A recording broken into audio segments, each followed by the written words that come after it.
Hello, hello, hello, everyone, and welcome to the Juneann Lewis Show. This is your host, Juneann Lewis, and happy Black History Month. I've got to put that out there. This month, we're celebrating our Black heroes, but I want to say we're all heroes. If you're alive and you get up and you take care of your family and do all the things that you have to do to make sure that your family is okay and yourself is okay, you are a hero as a human being. But I want to share this with you on this particular program. I'm in my new studio. I'm loving it, by the way. And you know, I always bring you educational, motivational, inspirational information. And today I am bringing you educational information in recognition of Black History Month. I had the opportunity to host this weekend that just went by last Saturday, the Black History Month fly-in, drive-in for breakfast for the people that are part of aviation. And that is so powerful. And I'll tell you why it's so powerful.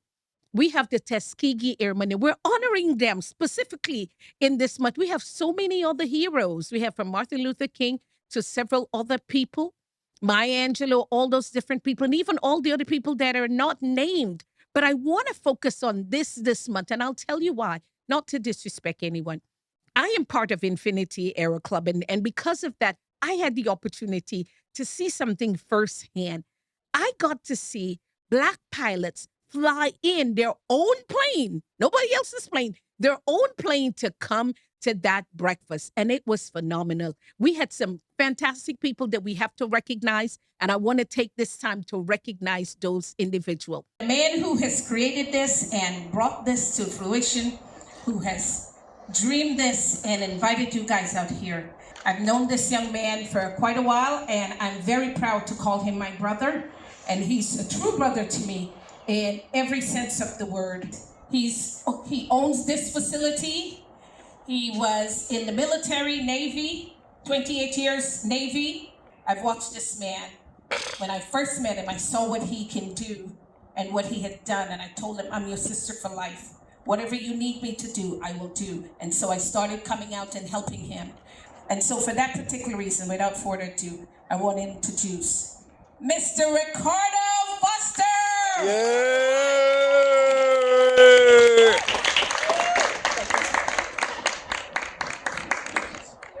Thank you, Juneann.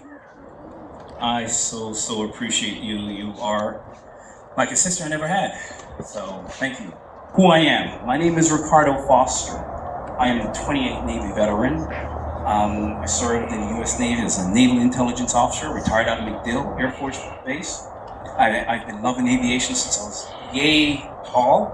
I remembered it vividly at 7 years old watching planes in Jamaica, from the islands. So I came to America when I was 11 years old. And since then, I joined the military at 17, promoted to first class, got an officership to the Navy, flight school, and things didn't work out. So subsequently, I went into Naval Intel. That worked out better, and I've been doing that ever since retiring. So out of the Navy, I started this nonprofit because I believe in following my dreams. And I wanted to inspire others with that dream. And so that's who I am. Why do I do what I do? Is to inspire others, and how you too can inspire others. Whether it's flight, whether it's being a teacher, you can inspire people to do whatever they want to do in life, and that should be something you want to create a legacy for. Some of the examples that what we have done over the last 3 years, we have reached over 60,000 kids. Yes. Just in 2022 alone, we reached over 30,000. Last year in 2023, we went to 67 venues, people. We were able to touch over 20,000 kids in 67 venues on our own dime. And it's people like the panelists and the people like you who have supported us. And I really want to say thank you so much. I really do. It's an honor to share my home with you all. I know in Spanish they say "me casa es su casa," and that term really means a lot to me. And I just really want to invite you back, and don't just come here and visit once. Come back make it your home as well. I love you all, and I really want to invite you into my home again and again, and to share this blessing that God has given me forever. So thank you all, and it's an honor to be with you. It's an honor to serve you. We are all public servants. Let's empower the next generation to be better. Thank you. And look, we've had Mr. Rodney Jones. His father was actually a Tuskegee Airman. And his father went through when he tried to get a job after he had finished working with the Tuskegee Airmen, and it was over because it was an experiment. And for those of you who know, the Tuskegee Airmen definitely was an experiment because they said that black men, that time black women weren't recognized, but black men could not fly. They were not smart enough to be able to comprehend how to fly.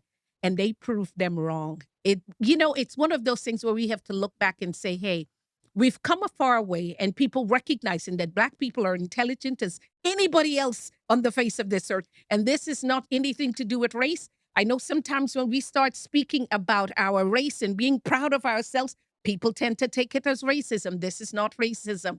I'm speaking specifically that we're proud of black people for doing things and accomplishing hurdles that caused me to be able to sit in this seat today. Had it not been for those people that broke barriers and did things, that I can sit in this seat today. So I'm honoring those individuals. So Mr. Rodney Jones, his father, he was there, and he did a phenomenal job as a pilot, as a Tuskegee Airman. And I'll let him explain that to you, Mr. Rodney Jones. He'll talk about that. This is really, really important. After World War II, I get kind of emotional about this, because this is really called a dream deferred. Okay?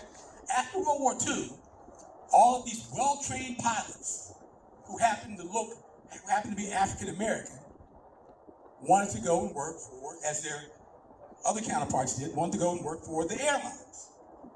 Right? Okay? I have a video, and I'll for you guys who want to stay around later on, I can show it to you. Some letters that my father received. These were rejection letters that all Tuskegee pilots received from the major airlines because they weren't hiring African Americans at that time. And that's the time post-World War II, when a lot of their other counterparts, as the airline industry was starting to take off like crazy, right? Their other counterparts were able to get those kinds of jobs and opportunities. The unspoken tragedy with the Tuskegee Airmen is that many of them, very well-trained pilots, were denied those opportunities. The good news is that many of those Tuskegee Airmen, like my dad, continued, again, the dream deferred, continued their career in aviation. Here's what my dad did. This is just one example, many examples of the Tuskegee Airmen who wanted to continue to pursue careers in aviation. What happened with my father is that he had an opportunity to meet a gentleman by the name of John Green. John Green.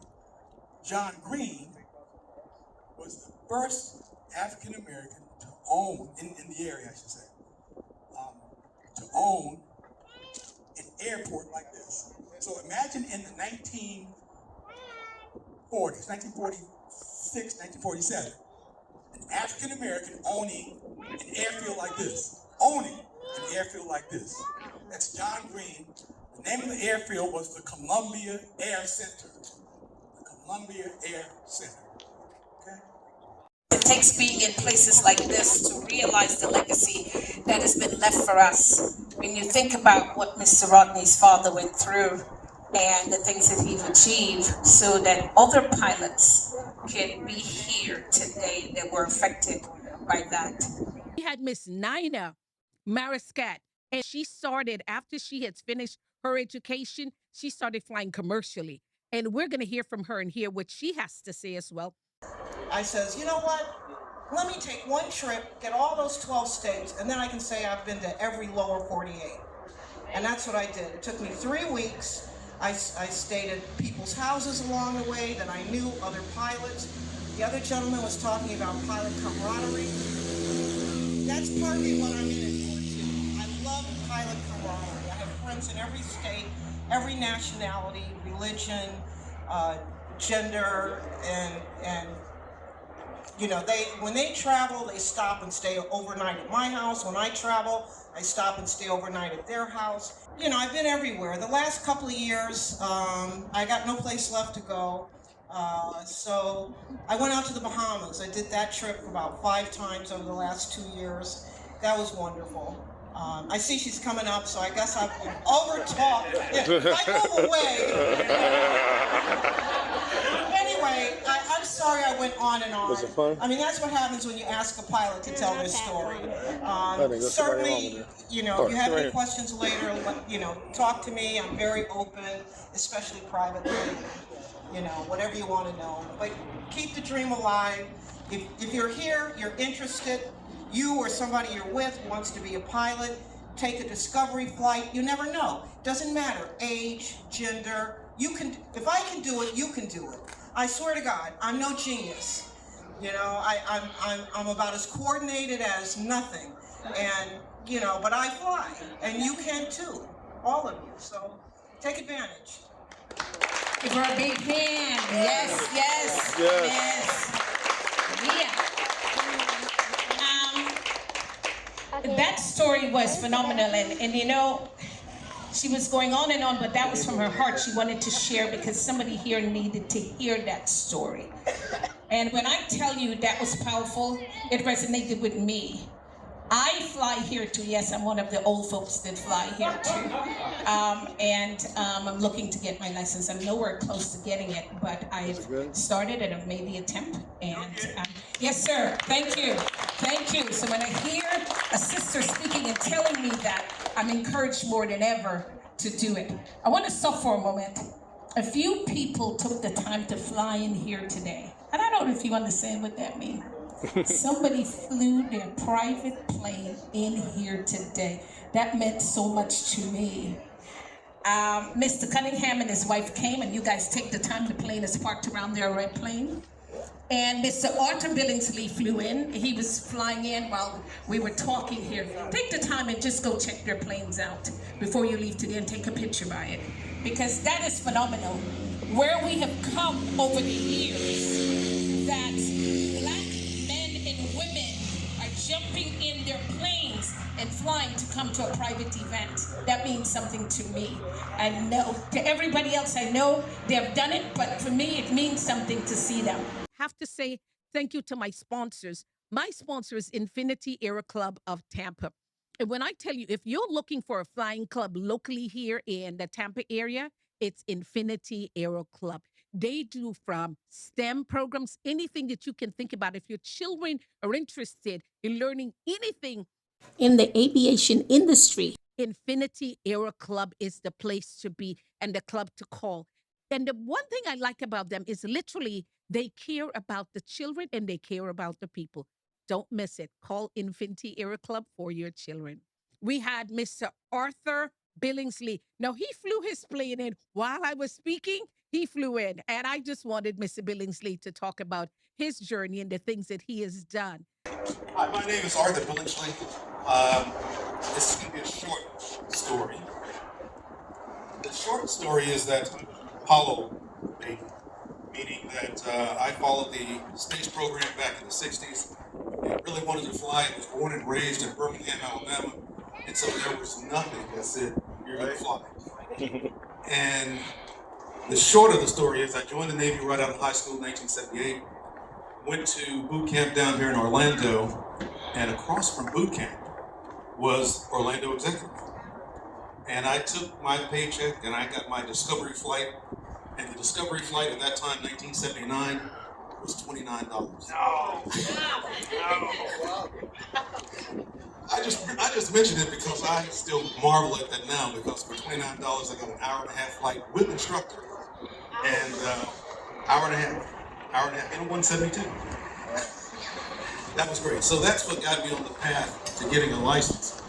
But I didn't get a license until 10 years later. So it took me 10 years to get a license. And part of that was because I got married, had kids, went to college, came back in the Navy as an officer, and that kind of stuff. Aviation has a lot of opportunities. And what we're trying to do here is introduce anybody to aviation, not just to be a pilot, not just to be a mechanic, not just to be anything. You can be an engineer, you can be anything related to aeronautics that you want to be. And that's what we're trying to get you interested in, for, especially for the kids. And even for you midlife folks, I like to consider myself midlife, although probably not. But if you want to change careers and come to aviation, do something in aviation, you still can.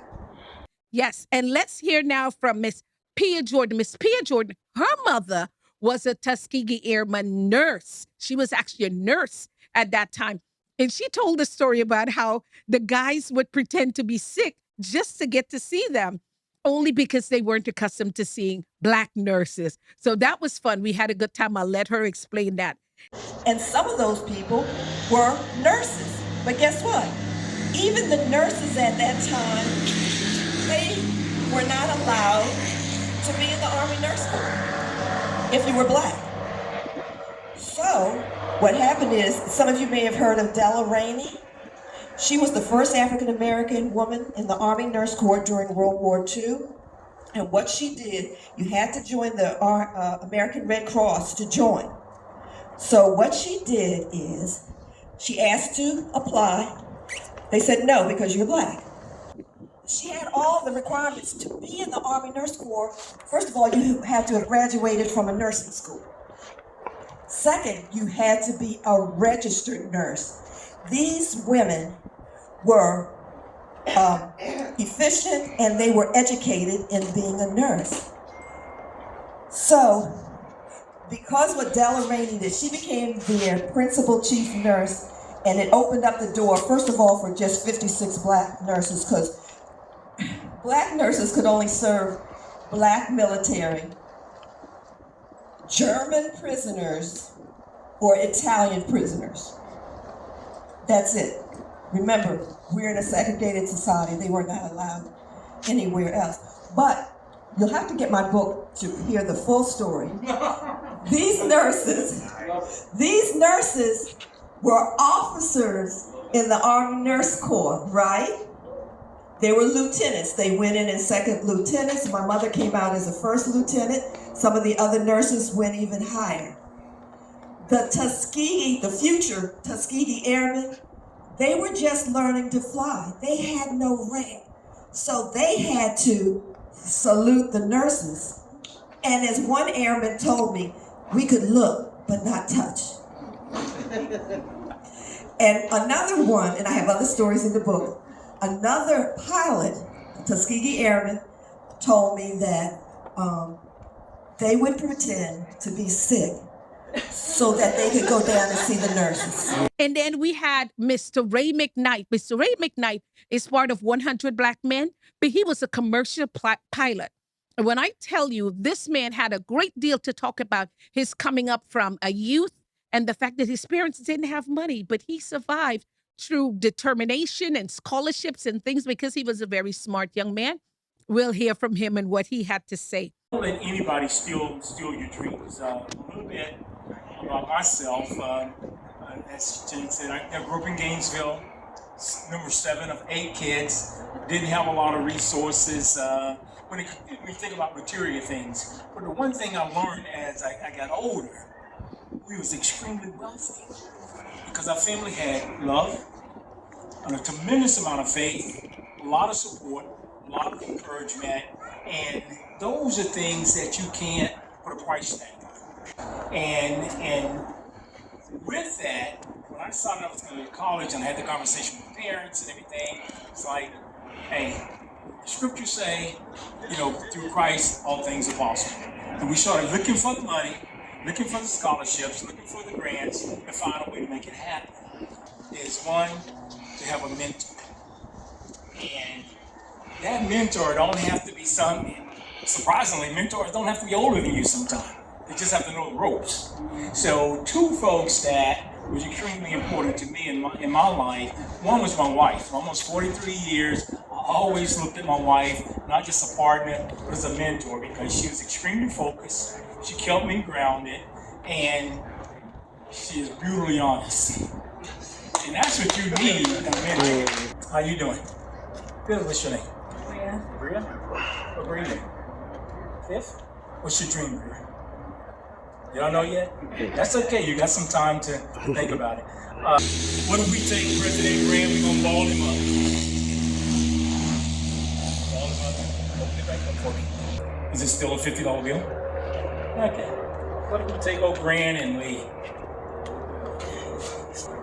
open it back? Is it still 50? And the message behind that is, no matter what we do to this $50 bill, it's still $50. Where sometime in life, people are gonna label you, they're gonna call you names, they're gonna kick you around, they're gonna push you around, they're gonna do things to you. But at the end of the day, you have to realize we still breathe. You're still God's creation, and you have a purpose. So I ask you, don't let anybody change who you are and deny you of your dreams. Thank you for having me, and take old ugly Grant with you. So thank you guys, appreciate you. And then we had Miss Bridget, and Bridget was actually a stewardess, and as you would say, and she has formed an organization. I'll let her explain what she has done to you.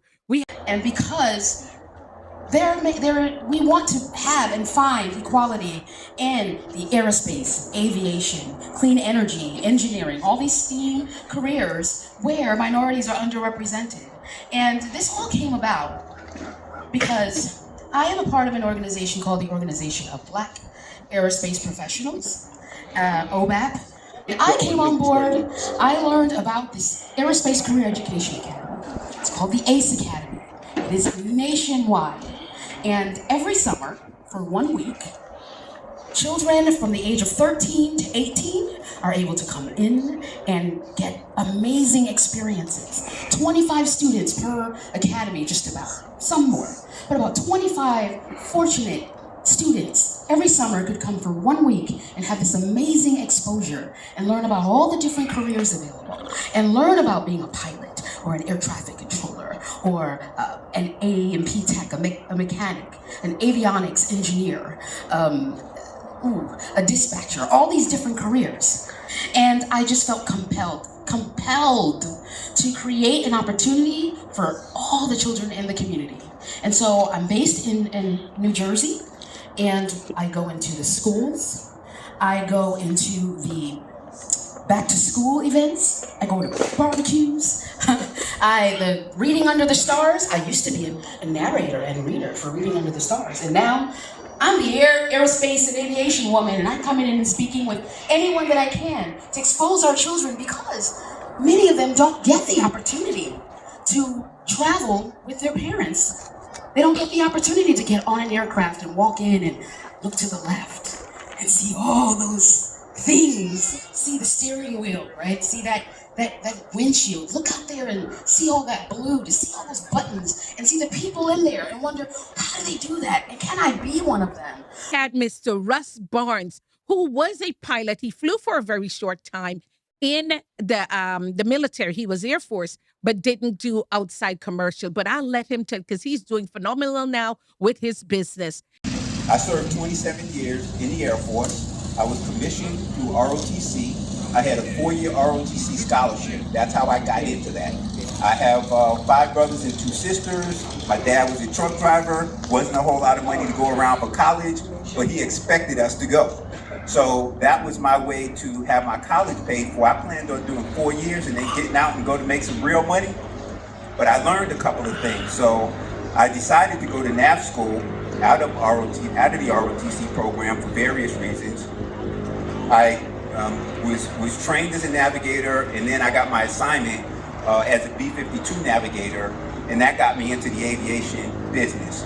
I was fortunate enough to be at a unit where the Air Force had decided to do some leading edge training things that only our squadron was allowed to do. So in my first couple of years, I got probably twice as many flying hours as other navigators during that same period of time.